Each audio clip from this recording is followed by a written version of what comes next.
Welcome to Solo Progression, the series where I play through Dungeon Defenders 1 Redux with the goal of beating the crystalline dimension on the hardest difficulty, as well as completing all the achievements. Hey everyone, and welcome back to Solo Progression. In this episode, we'll be going over the Act 3 maps on Campaign Mode and getting through them on Insane Hardcore. Starting off on Act 3, we have Royal Gardens.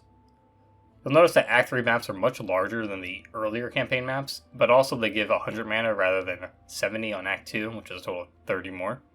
The extra mana really helps when you're playing as the monk because you're able to get down all your aura stacks in the first wave, but I still opt to use the physical beams on each lane to buy myself some time, because the time is very much a needed resource on these larger maps in Act 3.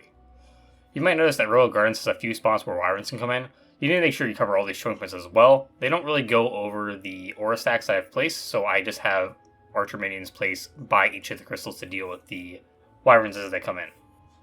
One thing to notice on this level is that Leon the monk hits level 60. This is incredibly useful because I get access to godly pieces on him. Now, it's more important to get these godly pieces on my other characters due to the fact that I want to have higher tower stats. Whereas for Leon, I'm kind of putting a hybrid of stats on his characters, making sure his armor has good resistances so he can tank some bosses, as well as be able to fight enemies and help out during the wave, because I'll be playing as him predominantly throughout most of the series, it seems like. That being said, it might be an idea to skip physical beams and place auras on the first wave, since Leon is better able to handle both the wave and is getting enough mana to put down all his aura stacks, which makes it so that no enemies on the first wave will be able to get past, at least on insane mode, because there's no ogres that spawn. And he's strong enough to deal with any ogres that do spawn in case they spawn the first wave, which I don't think they do on insane mode on any of the maps. Another thing that we'll start to see on some of these Act 3 maps is that we're getting a lot more experience. Not only have we hit 60, I think we hit level 62 or like 63 at the end of this level, which is super helpful because we're going to be having out all the characters, giving them tons of XP, just so we get to level 70, if not level 74, by the end of the campaign, which will be a very major milestone because we really want to get mythical armor. But yeah, that wraps up Royal Gardens, and then we're going to go on to the next map. But before we get to the next map, I did a little bit of a upgrade session on Leon since he hit level 60. I wanted to get him equipped with the godly equipment I had. I actually ended up getting a godly plate armor set, which is very helpful for the set bonus. Up next, we have the second map of Act 3, the Ramparts. I would say this is probably the easiest of all the 4 maps because it only has 3 choke points to consider. You do need to be careful of the wyverns since they can come in from pretty much every side besides the south side. The auras I have are big enough to catch them on some sides, but regardless, I'll still want to place down archer minions just throughout the map. I also start placing down deadly striker towers. These are very useful for attacking enemies at long range, as well as they have very high single target damage, so they're really strong against ogres and bosses. You'll notice I start placing my Deadly Striker towers in such a way that they not only attack flying enemies, but they'll be able to attack ogres and such if they get further into the auras. I skipped that in this video, but for most part, each lane has a physical beam, and then behind that, it has archer minions plus a fireball tower. Then for most of around the crystals, I've placed archer minions just in case any wyverns get through. Don't want to have any issues with wyverns breaking our crystal, as well as a couple Deadly Striker towers to be able to not only deal with the wyverns, but help out in ogres in other lanes. Now I have to make sure that each of my characters are on the field. This way I am able to gain experience on each of them. The Redux mod makes this incredibly easy. You can just press the F keys, I believe F3, F4, F5, summon them all out. Now they just get XP if they sit in the back and don't die. They gain more XP. If they don't get hit, they get even more XP. This makes it so they are just getting so much XP, and I don't have to do anything, just have them out on the field. And you'll see here that most of them have hit level 60, so I'm just trying to equip them with whatever godly piece I find. I'm not really trying to specialize them too much, just finding ones that have good defense stats and putting them on them. But with that, that wraps up the Ramparts, and then we're going to go to the next map. Up next, we have the third Act 3 map, which is Endless Spires. This is the biggest map on the normal campaign, though there's only 3 checkpoints, so it looks kind of deceiving, along with the wyverns coming in from multiple directions. Act 3 really has an obsession of putting wyverns in every direction, if you haven't noticed. Again, this map does look daunting, but it's relatively easy since there's only 3 choke points. If you try to space out your defenses so you have more than 3 choke points, it becomes a lot more difficult to manage. Again, I'm starting each map with just auras now, since not only is my monk the fastest character I'm using, but the auras will also destroy most of the mobs very easily, besides the ogres, and we don't have to worry about that for a couple waves.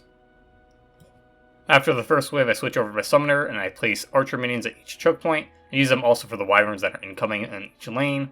Eventually I get down physical beams and fireball towers in each lane, and also use deadly striker towers for wyverns, but also covers a lane in case of ogres spawn in that lane. One of the things to know about Endless Spires is that it's pretty useful in getting early mythical gear. This is because on Nightmare difficulty, you are able to complete the first wave relatively easily since there is no ogres on the first wave, meaning you can get mythical gear from the chest that spawn on wave 2. Now, I won't be doing this right away, as in I want to not only complete the campaign on Insane Hardcore first, but I also want to go through and do some Insane Survival maps, as well as do the Lost Shards DLC on Insane Mode as well. But it is something to know if you're just trying to gain some easy mythical gear to help you break into Nightmare difficulty. Now, personally, I don't prefer this method, so I'll be instead using Insane Hardcore Survival on Mixed Mode to gain some of my early mythical gear. But if you want to just break into Nightmare really fast, this is probably the fastest way to do it.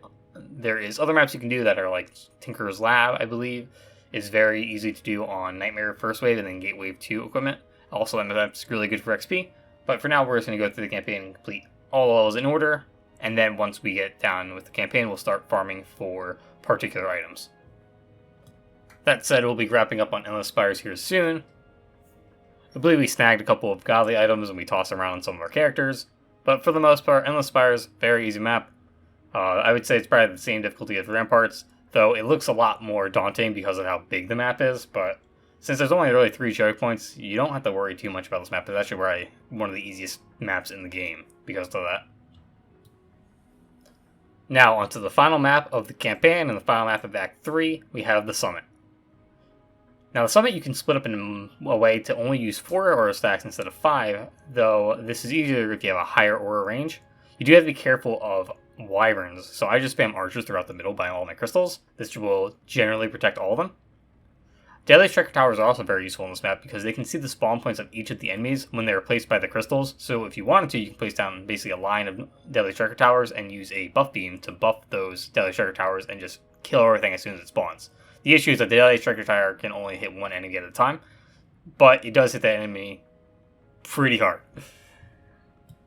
So my goal going into this is trying to use as little DU as possible before the final boss shows up. So my game plan is to have a bunch of deadly striker towers and auras around the boss, which I'll need a good amount of DU to have a fighting chance. One of the useful things for this boss is that the deadly striker towers can also attack the boss when it's not in range for your characters to attack. This makes the deadly striker towers probably one of the better ones for dealing with the boss, but you have to be careful with the placement of the towers, otherwise they will be attacked by the dragon and destroy you. Oh, spoilers, the final boss is a dragon, who would have thought? But more so on the map itself, I just kind of put down archers throughout the middle. I placed them behind each of the blockades and have aura stacks in each of the lanes. One thing to note is that the ogres will always spawn at the bottom lane, at least on campaign mode, so you want to make sure that lane is heavily defended. I think I have a deadly striker tower pointed in that way just to have extra single target damage for those ogres. But for the most part, this map is relatively easy besides the boss fight at the end of it. So that is the one thing I'm concerned about, is making sure I can get through this boss fight, because getting through this boss fight, it's a pain. This is probably one of the least interactive bosses in the game. It's kind of just sit there and take damage, whereas some of the other bosses, you kind of have some mechanics to them. But yeah, for the most part, not my favorite boss, but here we go into it. So you'll notice I'm sitting by one of these harpoon turrets on the edge of the map. This is used to bring down the boss to where I have placed my defenses.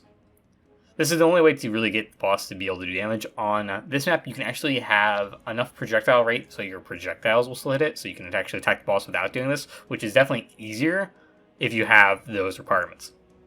But I don't have those requirements, so it spawns and it kills me, and it kills all my towers. So that went poorly. So I'm going to skip ahead here. We're going to do the fight again. So basically I just fast forwarded to my second attempt on wave 9 here. I have my defenses pretty much set up the same, except now I have a strength drain and healing aura right where the boss spawns. I've also put down a couple of reflect beams to make sure my deadly striker towers don't get attacked by fireballs, and place them a little bit further back as well so they don't get chomped. This way they can actually do damage rather than die. Now the boss has a thing where if it takes enough damage, it'll get off the perch and start flying again. If you don't kill it in time, you'll have to use the harpoon to shoot it down again, and hopefully it comes to the spot where you've placed your defenses. It can spawn on any of the sides besides the south side, so that's one thing to keep in mind, is that if it's not at the spot where you have your defenses, don't mess with it, because it will definitely kill you. You'll see here for the most part now with the healing aura, the strength drain aura, and having the reflect beams, I'm able to actually tank the fire attack. This really helps because the boss will focus on me and not be able to kill my Deadly Striker towers so easily since it's out of range of those. Plus with the addition of hero boost and tower boost, I'm able to boost up my towers and my hero to do more damage, so hopefully we can kill this out in a couple of cycles rather than getting killed in the first one. But I will say that I am playing with the lower textured resolution right now because it doesn't get fixed till next episode. But the dragon doesn't look that bad, does it? I feel like it looks okay.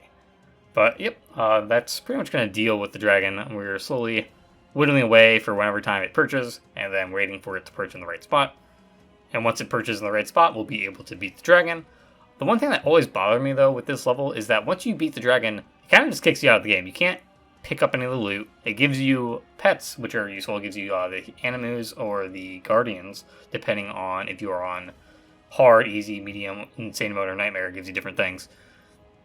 The harder ones give you the animus. But for the most part, it kind of just ends, and you don't get to pick up any loot on the map, which is kind of infuriating, but that's alright.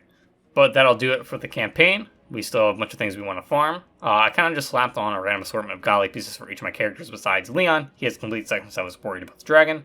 And the next episode will have better textures. We will tackle on some of the first grinds of the series. One of the main ones is getting our genie, and then additionally getting some other pets as well. So look forward to that, and I'll see you guys there.